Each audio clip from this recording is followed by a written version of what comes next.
Disc 3, Building Values, How to Teach Your Kids Right from Wrong, examines the teaching of values from two perspectives: understanding, knowing right and wrong, and motivation, wanting to do the right thing. In both of these areas, we'll find that the skills we learned in Discs 1 and 2 are critical to the teaching of values to our children. Disc 3 is a new turn for us. We haven't talked about values with teachers and teaching values, but we felt that this was such an important part of parenting that we wanted to include it. So Disc 3 is devoted to how you use the skills from Disc 1 and Disc 2 in teaching values, in catching your kid the first time they lie, when they're not nice to another person, be it a peer or an adult or a sibling. So it all fits together. We say don't start with Disc 3. It's the skills you've learned in Disc 1 and 2 that are going to apply to teaching family values. Let's take a closer look at how to deal with lying, the first behavior that parents will face that is clearly a lesson in right and wrong. Your child will lie probably in their 3rd year. Now, let me give you a piece of advice. Teach the kid to tell the truth before they learn to lie well. Because by the time that kid's 10, you won't know whether they're telling the truth. But when they're 3, they're too naive to lie well. Imagine playing hide and go seek with your little 3-year-old. Have you ever played hide and go seek with your 3-year-old? And you say, now you go hide. They're in the living room. And they go hide behind the chair. Now their whole fanny is sticking out from behind the chair. But their head's behind the chair and they think you can't see them. That's the naivete of a 3-year-old. And when they lie, that's how naive their lies are. That's when you teach a child to be honest. Now, a lot of times a parent will have that upset. Oh, that's wrong. Oh, and they get into fight-flight mode and they start thinking of what's the punishment for lying.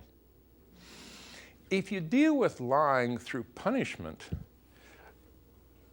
you'll highly motivate the child to keep you from knowing they lied. But that's different than learning to tell the truth. We've looked at how maturation occurs in the moral domain, how children internalize the parent, really, so that the parent is within them, so that that voice informs them when it comes to a choice. Should I or shouldn't I? And it's always between some short-term gain versus the right thing to do. And only when that capacity has developed so that it's a strong capacity do you have morality. Disc 3 also gives you an understanding of how to build positive relationships with your children.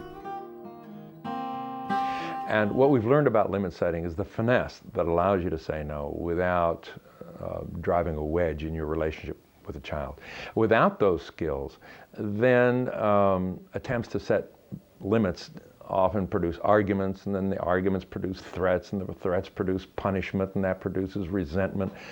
And then the kid is either going to act out and be oppositional, or they'll be passive-aggressive and just not do what you want them to do, which then produces harsh punishment, which then produces more resentment. So you're getting into a cycle, and that's the trap.